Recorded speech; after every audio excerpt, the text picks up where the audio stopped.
What's up everyone, Legend here, coming at you from San Antonio, and we're going to check out the Guinness Book of World Records Museum here, right across from the Alamo. A quick look at the lobby shows the world's tallest man, Robert Wadlow, at 8'11", the rotating globe a la Universal Studios, and this very large woman. And the world's largest playable guitar. So once you walk in, there's not too much on this first floor here. There's an interactive exhibit that doesn't work to see if you could beat the drum beat record, a coin spinner like you see at most aquariums. Don't know what this is, but that is neat. You know, you can just hang out here and watch some TV show clips. Lots of stuff on the wall if you want to read it. And then, bam, you get hit with an elevator. Oh, after you see an astronaut training suit. And then we'll see what's up on the next floor of the elevator. So we're now on the second floor. We're going to walk around the pretty much the entire second floor, showing you off the highlights of what you can do. There's a lot of things like this where you can pay $1 and do some sort of silly arcade game. This one is a test your passion factor. Then you walk down a small ramp, past a Marlboro man on a light cycle, and a mural of a couple other cloud-like speed guys.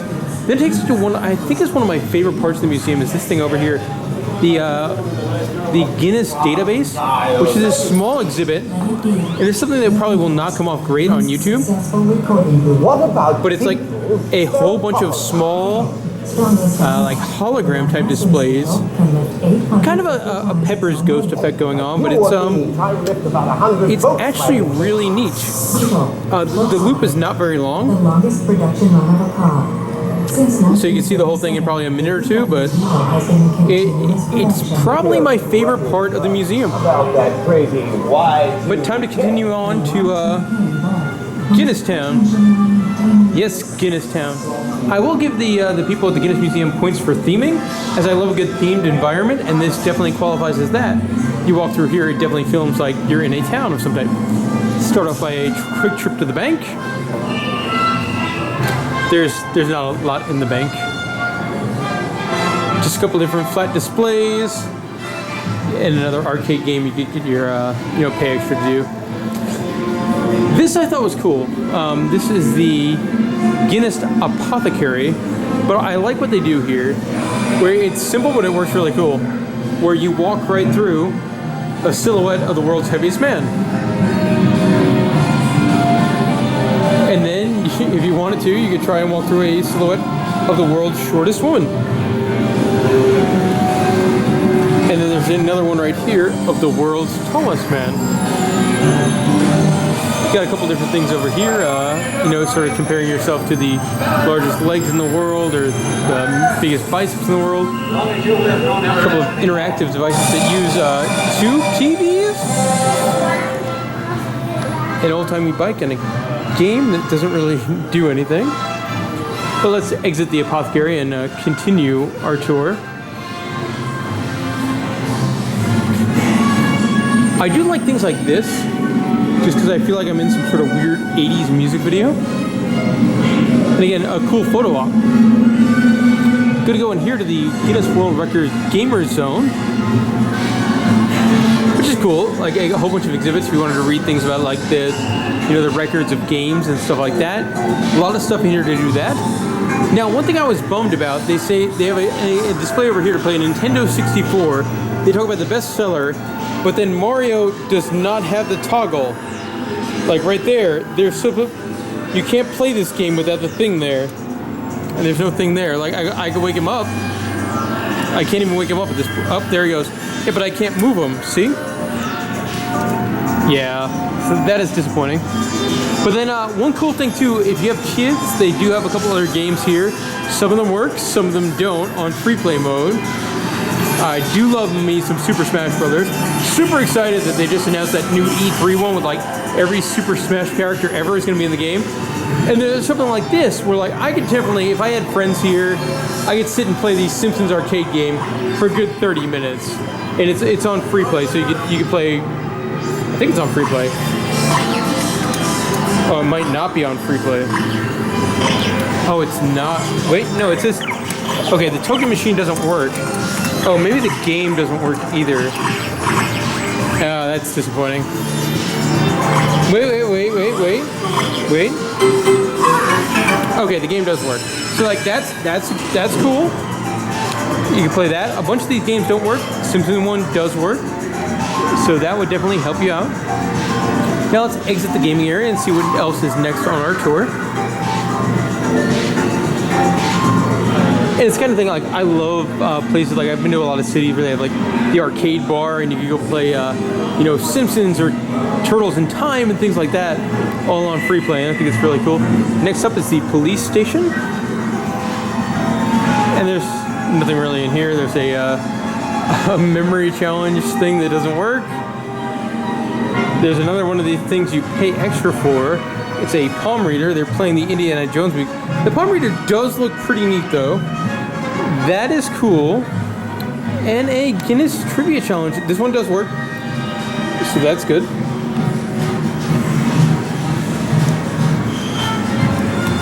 A hand crank generator.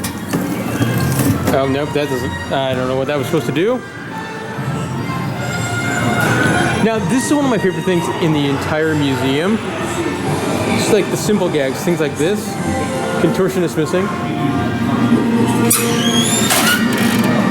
Like that's fantastic. Like it's really cool. It's simple, it's fun.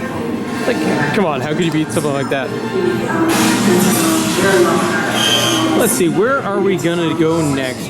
First of all, this is an interesting photo op here. It's an ad for the world's longest lawnmower ride. So you can take your picture with on a lawnmower with an English Bobby with a TV for a head writing you a ticket. Interesting photo op, right? Let's go check out the Guinness Theatre with this, I guess you could say, interesting wax figure of Jack Nicholson in The Shining. Looks about as good as the molds did at Horror Nights last year. Here's Johnny! Perfect, Jack. Just try it one more time. Take 127. He doesn't move. I feel like he should probably move. Here's Johnny. Here's Johnny. Yeah, that would be cool. Like if he moved, that would be really freaky. Here's Johnny. All right, so in this next room, and there's not a whole lot in here besides a creepy wax figure of Captain EO himself, Michael Jackson. Now, one thing I wanted to point out in here is that they have facts about theme parks. And obviously, if you're watching this channel and you're subscribed, you probably know that I love theme parks. And unfortunately, like, this museum must be rather old, as I don't think a whole lot of these are accurate anymore. Like, let's check these different things out. The world's, like, I think that one, yeah, obviously, like, no amusement park is operated longer than Bakken. That's probably right. Tallest free-falling coaster ride? I can't see it's that. I mean, Giant Drop is, I think, the tower they attached to the side of their Intamin first-gen launch coaster. So I think if by going by that rule, this would probably be the one at Magic Mountain, not Superman, Lex Luthor's Drop of Doom. Longest horror walkthrough? Not sure if that may still exist, but if it does, I want to do it. Country with the most roller coasters. A little bit of nationalistic pride here. USA. Fastest full circuit roller coaster. That is way off. I mean, that's years off. I mean, Donapa, like, that had the record before King Dakar, before Top Thrill Dragster, and obviously the current record holder, Formula Rosa. Longest record holder, I believe that is still accurate, the Steel Dragon 2000. World's biggest observation reel tends to change every couple of years. I know it is not that one anymore. I think it's the one in Vegas at 550, but I'm not sure.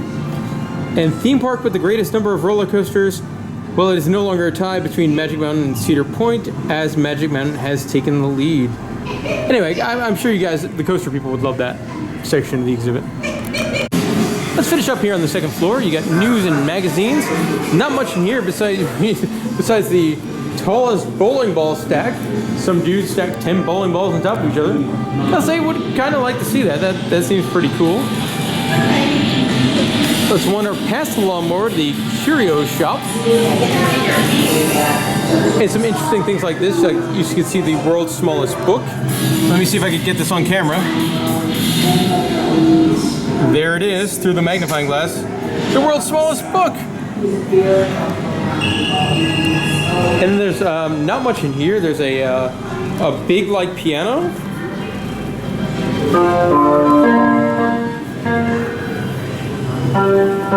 I'm not very musically inclined.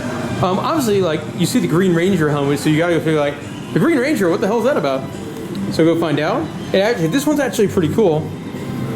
In addition to holding the world record for the most pine boards broken while skydiving, Jason David Frank has also played the same character, Tommy Oliver, on 5 different Power Ranger series.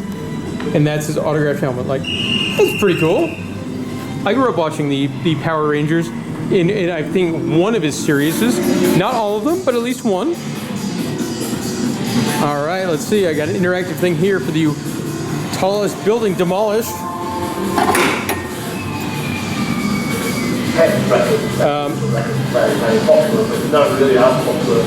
All right, nothing has happened there. So I'm gonna head into Rocky's gym instead, which is got to be about sports, right? There's some cool stuff in here, like they have an interactive thing where you could play the, the stacker game that some kids are super obsessed with, and try your time at that. You've got a terrible wax figure of Joe DiMaggio for his hitting streak, and then you have a paper football interactive game where you can try to make it from like 9 feet back, and there's no way this is going to work. But let me give this a whirl.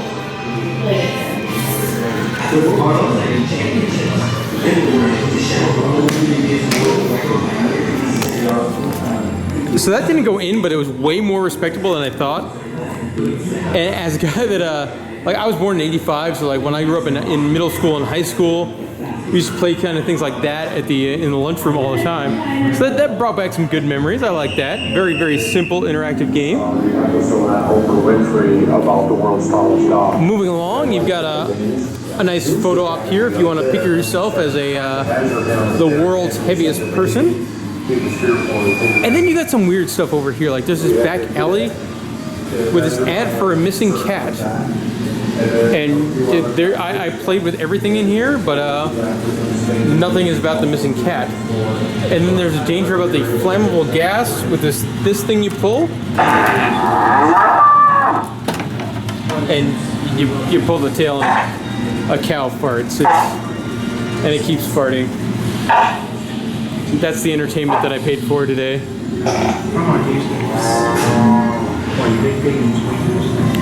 Moving along, next up is the Attempt Arena, which is again kind of an interactive area, which I think is really cool, where you can try to set your own kind of Guinness World Records based on a whole bunch of different things, whether it be hanging monkeys, the world's loudest scream, the chopstick challenge. Like, this is a very cool area, and it also ends this floor. And that'll do it for the Guinness World Records Museum here in San Antonio. I would say, here's how I would recommend the museum. If you were like, oh, I really wanted to do like the couple other attractions. Like for me, I'm a big dark ride guy. I really wanted to do the Tomb Raider dark ride. So to buy one ride out of these 3, it's Guinness, Ripley's, and then the Tomb Raider. If you buy all of them together, it is $30. If you buy one individually, it's $21. And $21 is a terrible deal. But if you really want to do one, you might as well do all 3. And that's really the only way I can represent the Guinness Museum. Thank you guys for watching.